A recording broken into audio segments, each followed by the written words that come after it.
உட்கட்சி குழப்பங்கள், அவருக்கு இருக்கிற நெருக்கடிகள், தேர்தல் நேரத்துல சீட்டு வாங்குறது, எந்த தொகுதி, எத்தனை தொகுதின்னு அதுல அவருக்கு இருந்த அந்த பிரச்சனை, இதெல்லாம் நம்மால புரிஞ்சுக்க முடியுது. ஆனா, எல்லா வார்த்தைகளையும் வெளியே சொல்வது ஒரு தலைவருக்கு அழகல்ல. முதல்ல தமிழ்நாட்டுல தாவேகா கூட்டணியை வலுப்படுத்துற வேலையில திருமாவளவன் கவனம் செலுத்தணும். அதுக்கப்புறம் தான் அவங்க தேசிய அரசியல்ல போய் அவங்க என்ன நிலைப்பாடு எடுக்கணும்னு ஒரு யோசனையை சொல்லணுமே தவிர, இதுவே இன்னும் அப்படி இப்படின்னு இருக்குது. என்ன தப்பு பண்ணிட்டார் திரும்ப? அவரை குறி வைக்கிறது யாரும் குறி வைக்கல. நீங்கள் பேசுவதை குறைத்தாலே பாதி பிரச்சனைகள் இல்லை. எந்த ஸ்டாலினை நீங்கள் ஊழல்வாதி என்று சொல்லி 30% கமிஷன் அடிச்சார்னு சொல்லி கடுமையா விமர்சிச்சீங்களோ, கட்சியை தொடங்குற நாள்ல இருந்து நேற்று கரூர் வரைக்கும் எந்த ஸ்டாலினை நீங்கள் விமர்சிக்கிறீர்களோ விஜய், அந்த ஸ்டாலினை மீண்டும் முதல்வராக்குவோம்னு கோஷத்தை எழுப்பி மக்கள் கிட்ட போய் வாக்குகளை வாங்கி ஜெயிச்ச 13 எம்எல்ஏக்கள் ஆதரவுல தான் இந்த ஆட்சியை இன்னைக்கு நிற்குது. ஆமா தானே?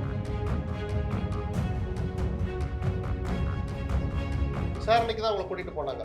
அக்யூஸ்ட் இல்லாத போது நாங்க எதுவும் கருத்து சொல்ல முடியாதுன்னு சொல்லி அந்த வழக்க வித்ரா பண்ண அனுமதிச்சு தள்ளுபடி பண்ணாங்க. அப்படி சொன்ன உச்சநீதிமன்றம் கரூருக்கு விஜய் போகலாம், அங்கே தன் மனதில் பட்ட எல்லாவற்றையும் சொல்லலாம்னு தீர்ப்பு சொல்லியிருக்காங்க. விக்கிரவாண்டியில தொடங்கினார் முதல் மாநாடு, ஞாபகம் இருக்கா? அந்த விக்கிரவாண்டியில யார் சார் ஜெயிச்சா? அசம்பிளியில் நீங்க ஜெயிக்கல, மக்கள் உங்களை ஆதரிக்கவில்லை.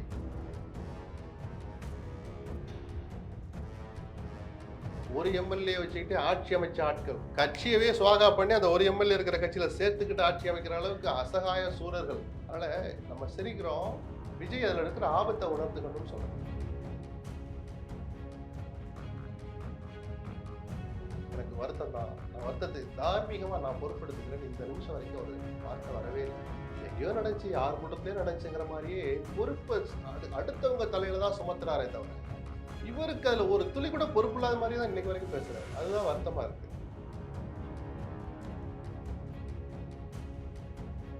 இந்த ஒரு உதாரணத்தை விஜய் நினைச்சு பார்க்கணும். மேடை பேச்சுக்கள்ல வார்த்தைகளை கவனமா பயன்படுத்தினார்னா விஜயை கொண்டாடவும் தமிழ்நாட்டு மக்கள் தொடர்ந்து கொண்டாடவும் தயாரா இருப்பாங்க. அவருக்கும் ஒரு நீடித்த நிலையான எதிர்காலம் இருக்கும் அப்படிங்கிறதுல எனக்கு மாற்று கருத்து.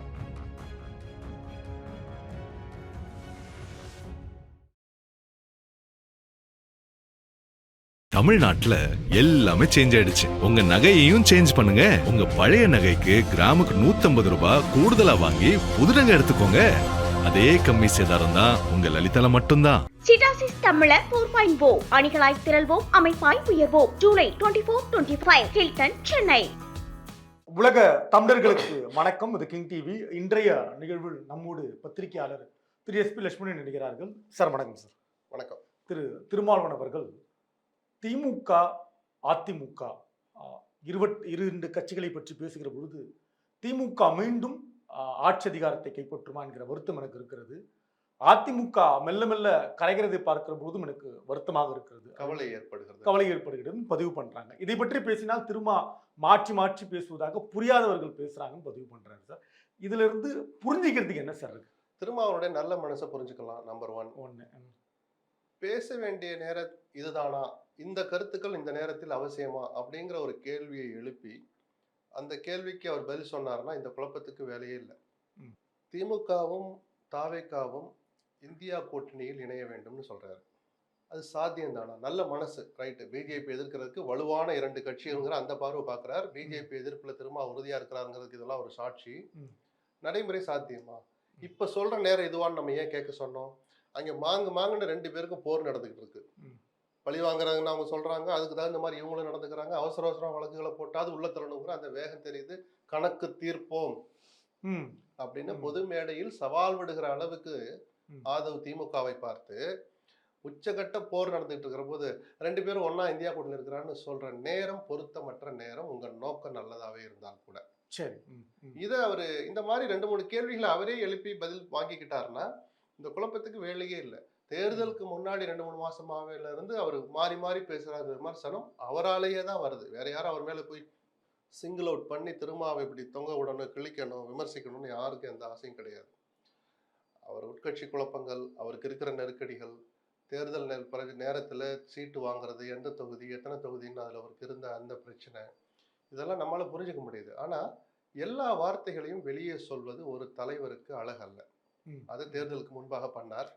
இப்போ கவலைப்படுறதுங்கிறது நல்ல மனசை காட்டுது. கவலைப்படுற நேரம் அது. ஆட்சி அதிகாரத்துக்கு வந்து நீங்க வெளியிலிருந்து ஆதரவு கொடுத்து அந்த ஆட்சி கிட்டத்தட்ட 1 மாசம் நடந்து, அதுக்கப்புறம் ஏதோ ஃபோன் வந்து சந்திப்புகள் நடந்து, நாங்க அமைச்சரவையில இடம்பெறோம், நீங்க உங்க நிலைப்பாட்டை மாத்திக்கிட்டு அமைச்சரவையில் சேர்ந்த பிறகு, அந்த அணியை வலுப்படுத்துவதுதான் உங்களுடைய பிரதான நோக்கமா இருக்கணுமே தவிர, இந்தியா கூட்டணியை வலுப்படுத்துவது அல்ல.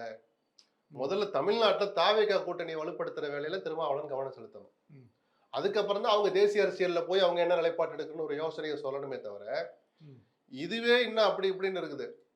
ஏன்னா நீங்க தோழமையில் இருக்கிற போதே அவங்க அங்கிட்ட எம்எல்ஏக்களை இழுக்கிறாங்க, ஸ்ட்ரென்தன் பண்றாங்க. இடைத்தேர்தல் 15 எம்எல்ஏக்களையாவது ராஜினாமா பண்ண வைக்கணும், இலக்கு வச்சு செயல்படுறதா ஒரு தகவல் உலா வந்துகிட்டு இருக்கு. நிஜமானு தெரியாது. அதை புறக்கணிக்க முடியாத அளவுக்கு இங்கேயும் தாவல்கள் சனிக்கிழமையானா போய் தாவிக்கிட்டே இருந்தாங்க. நேற்று கோர்ட்டு தடை போட்டதுனால இடைத்தேர்தல் இல்லைன்னு டெக்னிக்கலா ஒரு காரணத்தை சொல்லி தடை போட்டதுனால இப்ப அந்த வேகம் குறைஞ்சிருக்கு. அப்போ ஒண்ணு நீங்க சொந்த காலில் நிக்கிறதுக்கு ஒரு முயற்சி எடுக்கிறீங்கன்னு அதை அரசியல் ரீதியா ஒரு பார்வை பார்க்கலாம். தோழமை கட்சிகள் மத்தியில் அவநம்பிக்கை ஏற்படுத்துறீங்க, அவநம்பிக்கை வர வாய்ப்பு இருக்கு அப்படின்னு யோசிக்க தோணுது. ஏன்னா நம்மளை நம்பாம அவங்க தனியா ஒரு ரூட் எடுக்கிறாங்களோ அப்படின்னு திருமாவோ ஐஎம்எல்லோ காங்கிரஸுக்கு ஒரு பயம் வரும்ல. வரணும், அரசியல்வாதிகள் உசார காலை ஆட்டிக்கிட்டே தான் இருக்கணும்.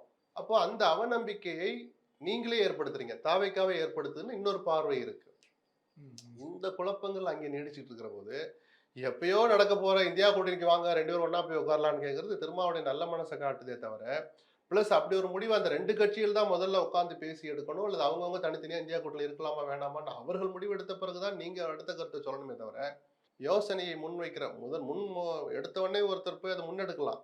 அந்த முன்னெடுக்கிற நேரம் இது வரல. அதுதான் பிரச்சனை. திருமா அவர்கள் தொடர்ந்து குறிவைக்கப்படுகிறார். புரிதலுக்காக கேட்க அவர் வெளியிடுகிற கருத்துக்கள் அடிப்படையில சார் பதில் விமர்சனங்கள் வருது. குறி வைக்கிற இனி அவரை குறி வச்சு யார் என்ன சாதிக்க போறான் சொல்லுங்க. அப்படின்னா தேச துரோகம் பண்ணிட்டாரு. திருமாவை குறி வச்சு நெஞ்சிலேயே சுடுறதுக்கு அவரோட தேச துரோகியா, தேடப்படுற குற்றவாளியா, என்ன தப்பு பண்ணிட்டார் திருமா அவரை குறி வைக்கிறதுக்கு? யாரும் குறி வைக்கல. நீங்கள் பேசுவதை குறைத்தாலே பாதி பிரச்சனைகள் இல்லை. அறிவார்ந்த திருமாவளவனுக்கு இந்த அட்வைஸை நான் பண்றதா எடுத்துக்கூடாது. அப்படிப்பட்ட அறிவார்ந்த திருமாவளவன் கடந்த 5-6 மாதங்களாக வெளியிடுற கருத்துக்கள் அவர் அந்த இடத்துல கொண்டாந்து நிறுத்தி இருக்கு. அவருக்கு தேவை ஒரு இந்த நெருக்கடியான சூழல்ல இருந்து கொஞ்சம் ஓய்வு. அவரும் மனுஷன் தானே. எவ்வளோ தனி ஆளா அந்த இயக்கத்தை வச்சு பெரிய ஆள்பலம் இருக்குங்கிறது வேற. தளபதிகள், நம்பிக்கைக்குரிய தளபதிகள், ஒற்றுமையாக இருக்கிற தளபதிகள் அங்கேயும் அவருக்கு பற்றாக்குறையா இருக்கு. அங்கே 1000 சில பிரச்சனைகள் இருக்கு. நம்ம தேர்தல் நேரத்திலேயே அதெல்லாம் பார்த்தோம். தனித்தனியா போய் விவாதிக்க வேண்டாம், உள்கட்சி விவகாரம் அது. ஸோ அந்த திருமாவுக்கும் கொஞ்சம் ஓய்வு தேவைப்படுது இல்லை? இந்த நெருக்கடிகள் இருந்து கொஞ்சம் ஒரு மனம் சாந்தி அடைகிற மாதிரி கொஞ்சம் வேலைகள். அப்போ டெல்லி அவர் போறார் வர்றார், எம்பி வேலையும் சேர்ந்து பார்க்கணும்ல. பேச்சை குறைச்சி அதுல கவனம் செலுத்தினாருனாலே பாதி பிரச்சனை இல்லை. சமூக வலைத்தளங்கள்ல தொடர்ந்து விசிகாவுடைய வாக்கு வங்கி பெரிய அளவுல மாறி இருக்கிறது தாவேக்காவிடம் அப்படின்னு எழுதப்படுகிறது. அதை பற்றி உங்க பார்வை? அது ஆதாரம் இல்லை, ஆனா யூகிக்கிறதுக்கு அதுக்கு ஒரு சாத்தியம் இருக்கு. எதன் அடிப்படையில்? ஏன்னா வட மாவட்டங்கள்ல திமுக, விடுதலை சிறுத்தைகள் இடம்பெற்றிருந்த திமுக கூட்டணி படுதோல்வியை சந்திச்சிருக்கு. வாக்கு வித்தியாசத்தை நான் சொல்றேன். காஞ்சிபுரம், செங்கல்பட்டு, சென்னை, திருவள்ளூர் இந்த 4 மாவட்டங்கள்ல தாவேக்கா மெருவாரியா வெற்றி பெற்றுச்சு. மிக பெரும்பான்மையா வெற்றி பெற்றிருக்கு. அந்த மார்ஜின் எடுத்து பாருங்க. மற்ற இடங்கள்ல தாவேக்கா ஜெயிச்ச மார்ஜினை பாருங்க. 5000, 10,000, 20,000 தான் இருக்கும். இங்க 70,000, 80,000 அப்படிலாம் இருக்கும். காரணம் என்ன? அங்கே அபரிமிதமா வாக்களிச்சிருக்கிறாங்க. சென்னை உட்பட இந்த 4 மாவட்டங்களையும் திருமாவளவுக்குன்னு செல்வாக்கு அந்த சமூகத்து மக்கள் இங்க இருக்கிறாங்க. அப்படி இருந்து அவர்கள் திமுகவுக்கு பெருவாரியாக வாக்களித்திருந்தால் இப்படி போயிருக்கும் அப்படின்னு ஒரு பார்வை இருக்கு. திருமாவளவன் மட்டும்தானா? எங்க மக்கள் அப்படியே ஓட்டு போட்டாங்க. பாரம்பரிய திமுக தான் வாக்குகளை இழந்து அவங்க தான் தாவேக்கா போயிட்டாங்கன்னு திருமாவளவன் சொன்னாலும் அந்த கருத்தையும் புறக்கணிக்க முடியாது. ஸோ இதை நிரூபிக்கிறதுக்கு ஆதாரங்கள் இல்லை. ஓரளவு யூகம் பண்ணலாம், புரிய வேண்டியவங்க புரிஞ்சுக்கலாம். தனியா நின்னால் அன்றி வேறு யாரும் யாரையும் குறிப்பிட்டு உன் சதவீதம் இவ்வளவுதான், உனக்கு ஆதரவு அம்பட்டுதான் அப்படின்லாம் சொல்ற தகுதி யாருக்கும் கிடையாது. இந்த தேர்தலில் சீமானு மட்டும் வேணா நீங்க விமர்சிக்கலாம், வெளிப்படையா விமர்சிக்கலாம், வெளிப்படையா பாராட்டலாம். ஏன்னா அவர் தான் தனியா நின்னார். 8 புள்ளி சில்லற வாங்கினீங்களே, வாங்கி உங்க கட்சிக்கு அங்கீகாரம் வாங்கினீங்களே, இப்போ அவருடைய வாக்கு சதவீதம் 4% குறைஞ்சிடுச்சு, பாதியா குறைஞ்சிடுச்சு. அது மட்டும்தான் ஆவணபூர்வமா அவருக்குன்னு இருக்கிற வாக்கு வங்கி. வேற எந்த கட்சியும் எங்கள் வாக்கு இவ்வளவுதான்னு சொல்லவே முடியாது. இது தரவு அடிப்படையில் சொல்றீங்களா? நாம் தமிழருக்கு ஆமாம் சார், அவங்க சார் தனிச்சு நின்னாங்க. அவங்க வாங்கி எவ்வளவு ஓட்டு வாங்குறாலும் நாம் தமிழருடைய ஓட்டு சார். இப்ப திருமாவளவன் ஏன் ஓட்டு இவ்வளோன்னு எங்க சொல்ல முடியும்? இல்ல அதையே எங்கள் ஓட்டு இவ்வளோன்னு எங்க சொல்ல முடியும்? அவர்கள் போட்டியிட்ட இடத்துல மட்டும் கணக்கு போடுறாங்க. அவங்க போட்டியிட்ட இடத்துல விடுதலை சிறுத்தைகள் ஓட்டு போடலையா? திமுக இப்போ திருவல்லிக்கணி எடுத்துக்கோமே, யார் ஜெயிச்சா? உதயநிதி ஜெயிச்சாரா? சேப்பாக்கம் திருவல்லிக்கணியில் அங்கே திமுகவினர் ஓட்டு போட்டாங்க. காங்கிரஸ்க்கு அங்கே ஓட்டு 1000 ஓட்டு இருக்காதா? நிச்சயமா. தலித்துகள் இருக்காங்க, திருமாவளவன் ஓட்டு போட்டாங்களா? ஐயுஎம்எல் இருந்தாங்க, ஓட்டு போட்டிருப்பாங்களா? அப்போ உதயநிதி ஒரு மீட்டிங்கில் எந்திரிச்சு திருவல்லிக்கணி நான் வாங்கிய ஒரு 50 நேரம் வச்சுப்போமே, 49,500 வாக்குகள் எங்கள் வாக்குகள் சொல்ல முடியுமா? எப்படி பிரிச்சு எடுப்பிய? நான் சொல்றது புரியுங்களா? யதார்த்தத்தை பேசணும். எல்லாரும் என்ன பேசுறாங்க, அதாவது பொது விவாதங்கள்ல டிவிக்கு எல்லாம் உட்காந்துக்கிட்டு அவங்க 150 தொகுதியில் இத்தனை ஓட்டு வாங்க, திமுக வாக்கு சதவீதம் எவ்வளவு அப்படின்னு. அந்த வாக்கு சதவீதத்துல எல்லா கட்சி ஓட்டும் இருக்கு. இப்படிதான் பிஜேபி மக்களை ஏமாத்தினாங்க. போன நாடாளுமன்ற தேர்தலில் 18% வாக்குகளை வாங்கி அந்த கூட்டணி வாங்கியதுன்னு தான் சொல்லணும். அதுல பிரிச்சு பிஜேபி 11% வாங்குச்சுன்னு சொல்றாங்க. அந்த பிஜேபி ஓட்டுல அமமுக ஓட்டு இருக்கு, பாமக ஓட்டு இருக்கு, ஓபிஎஸ் ஓட்டு இருக்கு, எல்லாம் சேர்ந்துதான் பிஜேபி அந்த தொகுதியில் வாங்கினுச்சு. அது மாதிரி அமமுக ஒரு பெர்சன்டேஜ் வாங்குச்சு இல்லையா, அதுல எல்லாரும் ஓட்டு இருக்கு. பிஜேபி ஓட்டு அதுல கலந்துருக்கு, ஓபிஎஸ் ஆதரவு ஓட்டும் அதுல கலந்துருக்கும். கூட்டணி அமைச்சு போட்டிடுற போது தனிச்ச ஒரு கட்சியினுடைய சதவீதம் எவ்வளவுதான்னு சொன்னா நம்பாதீங்க, சொல்றது முட்டாள்தனம். திரு டிடிவி தினகரன் அவர்கள் இன்றைய பத்திரிகையாளர் சந்திப்புல அதிமுக திமுக இணைவதற்கு ஒரு வாய்ப்பு இருப்பதாக பேசியிருக்காரு சார். ஒரு அணியில் இணைவதற்கு அர்த்தம் கட்சி இணையதுன்னு சொல்லல. எந்த ஸ்டாலினை நீங்கள் ஊழல்வாதி என்று சொல்லி 30% கமிஷன் அடிச்சார்னு சொல்லி கடுமையா விமர்சிச்சீங்களோ, கட்சியை தொடங்குற நாள்ல இருந்து நேற்று கரூர் வரைக்கும் எந்த ஸ்டாலினை நீங்கள் விமர்சிக்கிறீர்களோ விஜய், அந்த ஸ்டாலினை மீண்டும் முதல்வராக்குவோம்னு கோஷத்தை எழுப்பி மக்கள்கிட்ட போய் வாக்குகளை வாங்கி ஜெயிச்ச 13 எம்எல்ஏக்கள் ஆதரவுல தான் இந்த ஆட்சி இன்னைக்கு நிக்குது. ஆமா தானே? எஸ், உண்மை, சத்தியம். அது நியாயம் என்றால் திமுக அதிமுக இணைந்து ஒரு முடிவெடுப்பதும் நியாயம்தான் சொல்லியிருக்கிறார். ஆமா, தர்க்க ரீதியா பார்த்தா சரியான கருத்து அது. சரி, அதுக்கு அந்த எந்த இஷ்யூல 2 பேர் இணைய போறாங்க அப்படின்றது அதை வந்த பிறகுதான் இந்த பிரச்சனைக்காக 2 பேர் இணைஞ்சது சரிதான், இல்ல இதுக்காக இணைஞ்சிருக்க கூடாது அப்படின்னு நம்ம அப்பதான் விமர்சிக்க முடியும். என்ன அறியும் இல்லை சிவனும் இல்லைங்கிற மாதிரி ஒண்ணுமே நடக்காத போது அதுக்கு மேல விவாதிக்கிறதுக்கு ஒண்ணு இல்லை. இல்ல ஒரு மேகம் கூடுதல சார், மழை வர்றதுக்கான வாய்ப்பு. மழை வரட்டும், மேகம் கூடுனா கலைதான் நின்று பெய்யுதான்னு பார்த்துட்டு சொல்லலாம்னு சொல்றேன் நான். நேற்று கரூர்ல இன்றைய முதலமைச்சர் திரு ஜோசப் விஜய் அவர்களுடைய பேச்சு, ஒட்டுமொத்த பேச்சிலிருந்து எதையெல்லாம் விமர்சனத்திற்கு உள்ளாக்க முடியும் நீங்க பாக்கல? இல்ல ரொம்ப நேரம் பேசினார். 2 விஷயத்த இப்ப கட்சி நிதி வசூலிக்க மாட்டோம்னு சொல்லி இன்னைக்கு வரைக்கும் அது உறுதியா இருக்கிறார். அந்த மேடையிலேயே அதை சொல்லி காமிச்சார்.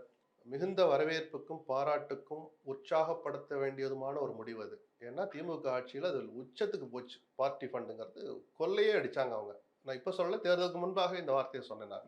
அதுக்கு ஒரு முடிவு கட்டுற மாதிரி இன்னைக்கு வரைக்கும் அந்த பார்ட்டி ஃபண்டு வாங்காம இருக்காங்க. இனிமேலும் வாங்க மாட்டேன்னு விஜயே சொல்றதை நம்ம மதிச்சுதான் ஆகணும். 2வது, யாராவது லஞ்சம் கேட்டா இது எங்க அண்ணன் ஆட்சி, எங்க விஜய் ஆட்சி, எங்க தம்பி ஆட்சின்னு நீங்க சொல்லுங்கன்னு சொல்றாருல, எந்த முதலமைச்சரும் இவ்வளவு துணிச்சலா சொன்னது கிடையாது. அந்த துணிச்சலையும் நம்ம பாராட்டணும். இந்த 2 விஷயத்தை தவிர அவர் பேசின மற்ற எந்த விஷயமும் மெச்சும்படியாக இல்லை.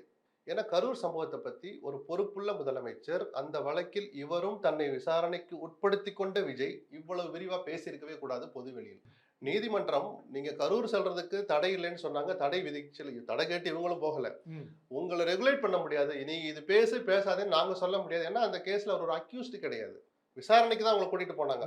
அக்யூஸ்ட் இல்லாத போது நாங்க எதுவும் கருத்து சொல்ல முடியாதுன்னு சொல்லி அந்த வழக்கை வித்ரா பண்ண அனுமதிச்சு தள்ளுபடி பண்ணாங்கல்ல.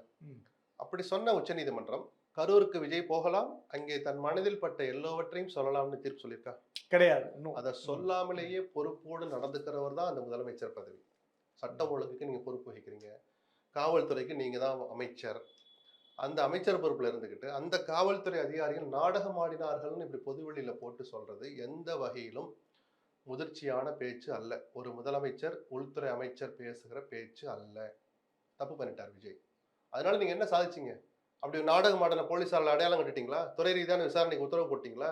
ஒண்ணுமே இல்லையே. அப்புறம் அது எதுக்கு போய் சொல்லி அந்த போலீஸ்காரர்களுடைய இன்டெகிரிட்டியை, அந்த மொராலிட்டி எதுக்கு நீங்க போய் அதை பலவீனப்படுத்துறீங்க?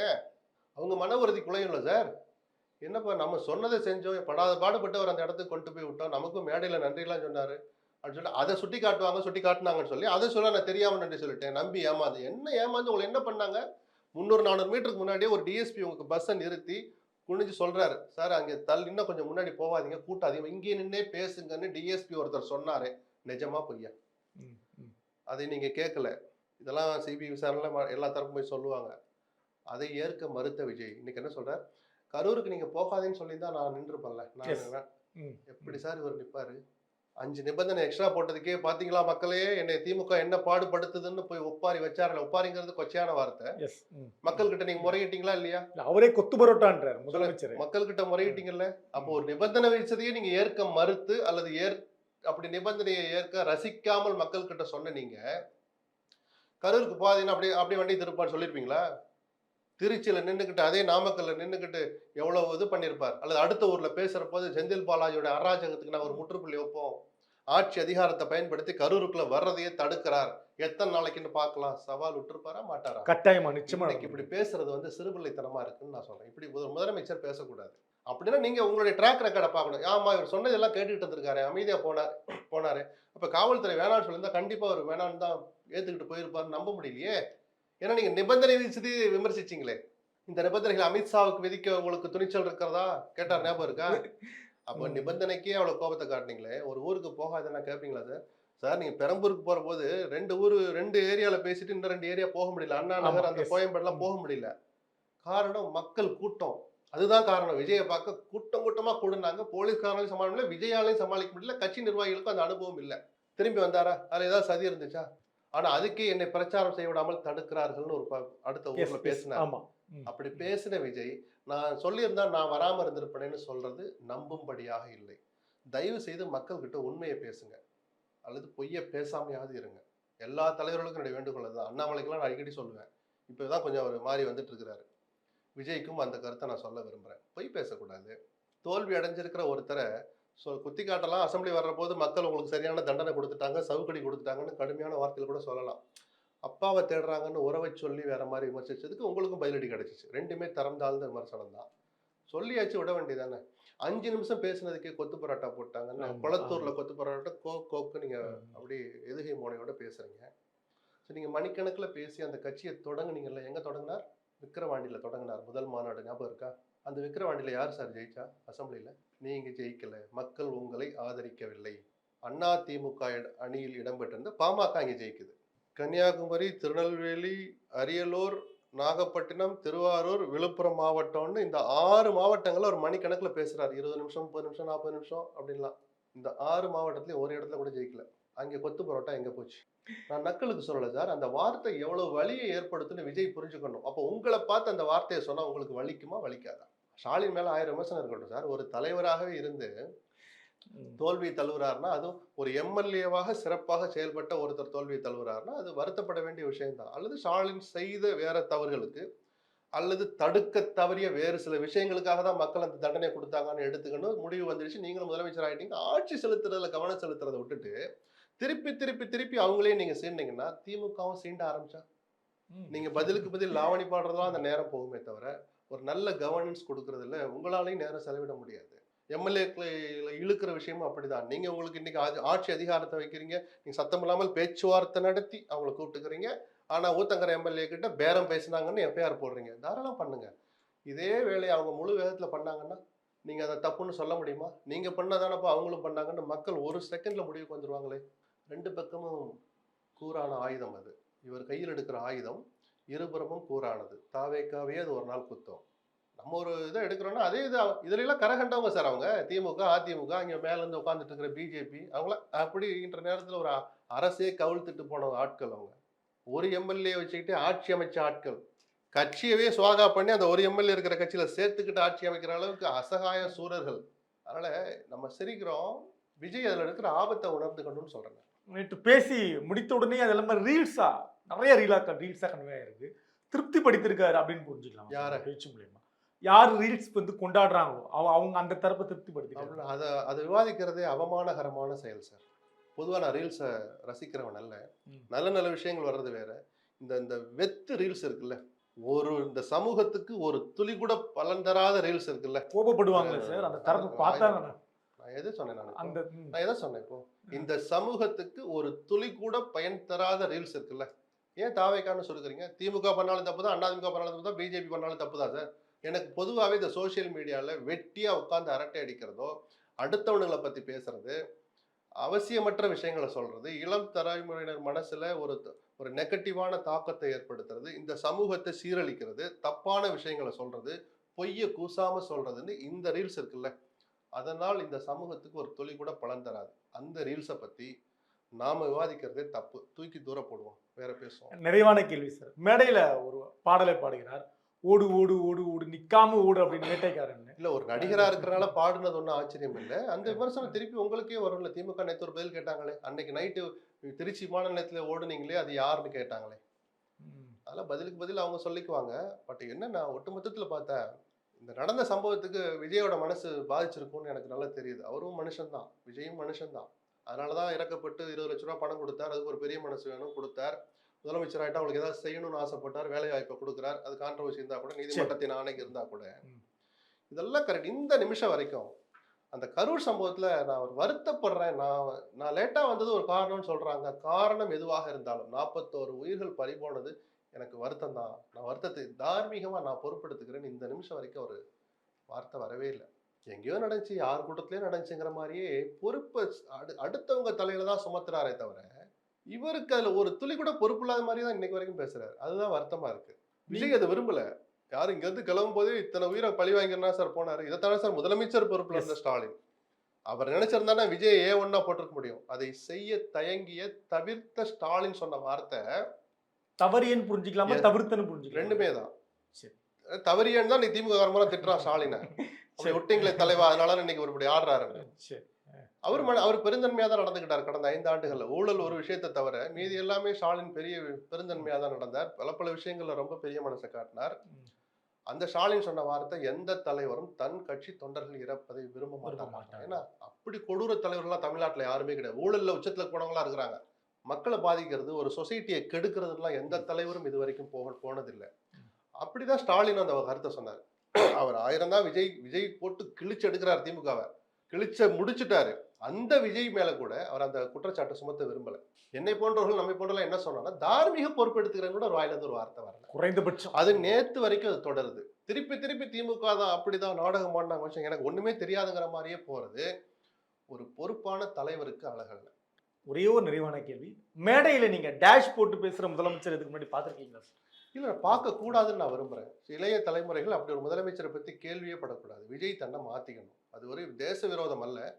உங்களை லட்சக்கணக்கான இளைஞர்கள்ங்கிற வயசு என்ன எட்டாத சின்ன பசங்கள்லாம் உங்களை ரசிக்கிறாங்க, பார்க்குறாங்க. மேடை பேச்சுக்களில், வார்த்தைகளில் ரொம்ப ரொம்ப கவனமா இருக்கணும். அப்படி இல்லைன்னா நீங்க ஒரு தலைமுறையவே உங்களை அறியாமல் கெடுக்கிறீங்கன்ற ஒரு பழிச்சொல்லுக்கும் பாவத்துக்கும் ஆளாக வேண்டியிருக்கும். அப்ப என்ன, அங்கிள் என்ன டேஷ் சொன்னாரு, அப்பா அங்கிள் ஒரு டேஷ் சொன்னாரு, என்னப்பான்னு பையன் போய் கேட்டா அந்த அப்பா என்ன பாடுபடுவான், அந்த பிள்ளைய பெற்ற அப்பா என்ன பதில் சொல்லுவான் சொல்லுங்க. சின்ன உதாரணம் சொல்றேன். அப்பா விஜய் அங்கிள் எனக்கு நல்லா வந்துருன்னார்லப்பா, என்னப்பா வரும் அப்படின்னு கேட்டாலே அந்த அப்பா செத்துற மாட்டானா மன ரீதியா சொல்லுங்க. இந்த ஒரு உதாரணத்தை விஜய் நினைச்சு பார்க்கணும். மேடை பேச்சுக்கள்ல வார்த்தைகளை கவனமா பயன்படுத்தினாருன்னா விஜயை கொண்டாடவும் தமிழ்நாட்டு மக்கள் தொடர்ந்து கொண்டாடவும் தயாரா இருப்பாங்க. அவருக்கும் ஒரு நீடித்த நிலையான எதிர்காலம் இருக்கும் அப்படிங்கிறதுல எனக்கு மாற்று கருத்து இல்லை. ஆனா நான் இப்படிதான் இருப்பேன், என்னை மக்கள் ஆதரிக்கணும்னு சொன்னா அந்த தன்னம்பிக்கை ஒரு கட்டத்துல தலைக்கணமாகவும் ஆணவமாகவும் பார்க்கப்படும். அந்த ஆபத்து இருக்கு, அதை விஜய் உணரணும். அற்புதமான உங்க நேரத்தை எங்களோடு பகிர்ந்ததற்கு நன்றி சார். நன்றி. தமிழ்நாட்டுல எல்லாமே சேஞ்ச் ஆயிடுச்சு. உங்க நகையையும் சேஞ்ச் பண்ணுங்க. உங்க பழைய நகைக்கு கிராமுக்கு 150 ரூபாய் கூடுதலா வாங்கி புது நகை எடுத்துக்கோங்க. அதே கம்மி சேதாரம் தான் உங்க லலிதால மட்டும்தான். சிடாசிஸ் தமிழர் 4.0 அணிகளாய் திரள்வோம், அமைப்பாய் உயர்வோம். ஜூலை 24-25 ஹில்டன், சென்னை.